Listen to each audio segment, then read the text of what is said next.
السلام علیکم۔ کہانی ٹائم میں ناظرین کو خوش آمدید کہتے ہیں۔ کہانی سننے سے پہلے ہمارے چینل کو سبسکرائب کریں اور ساتھ لگے گھنٹی کے بٹن کو بھی دبا دیں تاکہ ہر نئی کہانی کا آپ کو پتہ لگ سکے۔ شکریہ۔ شروع کرتے ہیں آج کی کہانی۔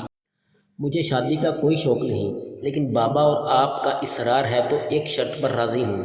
کون سی شرط؟ میرے پاس میرے پہلے شوہر کی کچھ تصویریں ہیں جن کے بغیر میں نہیں رہ سکتی اور جن کے ساتھ شاید تم نہ رہ سکو۔ مجھے شرط منظور ہے۔ ان دونوں کا رشتہ طے ہو گیا اور وہ بھیگی پلکوں سے ماضی میں بھیگنے لگی۔ آج سے کئی سال پہلے جب ایک خوبرو لڑکا اس کا رشتہ مانگنے اس کے گھر آیا تھا تو بابا نے کہا تھا میں رشتہ نہیں دے سکتا۔ میری بیٹی اکلوتی ناز و نعم میں پلی بڑھی ہے، ذات بھی ہم سے کمتر ہے اور مالی حیثیت بھی، لیکن اس نے کہا تھا میں آپ کی بیٹی کو بے انتہا چاہتا ہوں۔ روٹی کی کمی شاید ہو جائے لیکن عزت اور محبت کی کمی کبھی نہیں ہوگی۔ بس اس کا یہی ایک جملہ تھا جس نے مجھے ڈھیر کر دیا اور یوں میرے اصرار کی وجہ سے اس شرط پر اس کے ساتھ شادی ہو گئی کہ میں سسرال میں کسی کام کو ہاتھ نہیں لگاؤں گی۔ بابا نے کہا تھا 4 ماسیاں رکھ لو، تنخواہ میں دوں گا، لیکن میری بیٹی شہزادی ہے، شہزادی بن کر رہے گی۔ لیکن میرے سسرال والوں کو میرا شہزادی بننا پسند نہ آیا۔ نکاح نامے میں شرائط کے باوجود میں کام کرنے لگی، صرف اپنے ہم سفر کی خاطر کہ اس کے لیے کوئی مسئلہ نہ ہو اور اس کے گھر والے خوش رہ سکیں۔ لیکن ادھر میرا کام بڑھتا، ادھر میری سانس اور نندوں کے تانے اور مار پیٹ بڑھتی گئی۔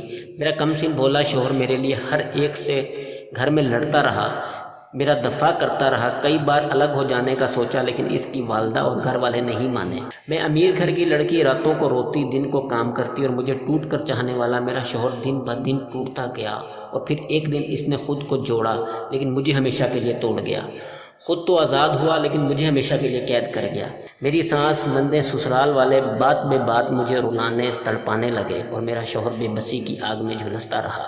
لیکن ایک دن ماں کے پاس آ کے کہنے لگا اماں آج تمہاری گود میں سر رکھنے کو جی چاہتا ہے، رکھ لوں؟ ماں کی گود میں اس نے ماں سے پوچھا میری بیوی کو کیوں ستاتی ہیں آپ؟ اور ماں نے میری برائیاں شروع کر دیں تو اس نے کہا اگر میں مر جاؤں تو آپ میری بیوی کی جان چھوڑ دیں گی؟ اور اتنے میں جیب میں چھپائی پسٹل کو نکال کر ماں کی گود میں رکھی اپنی کن پٹی پر گولی چلا دی۔ جس گود نے زندگی دی تھی میری خاطر اسی گود میں زندگی دے دی۔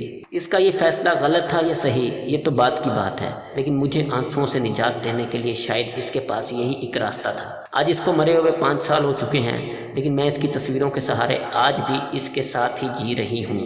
اب بھی اس کے گھر جاتی ہوں اس کی محبت کی خوشبو کو قید کرنے، اس کی یادوں کو سمیٹنے اور جہاں جہاں ہم ساتھ بیٹھے تھے وہاں بیٹھنے۔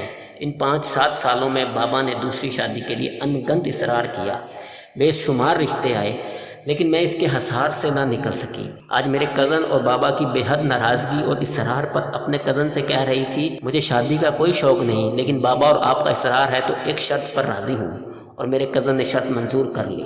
یہ کوئی افسانہ یا فرضی کہانی نہیں، حقیقت اور سچ ہے جس کا ایک کردار آج بھی دوسرے کردار کی تصویروں کے سہارے زندگی جی رہا ہے۔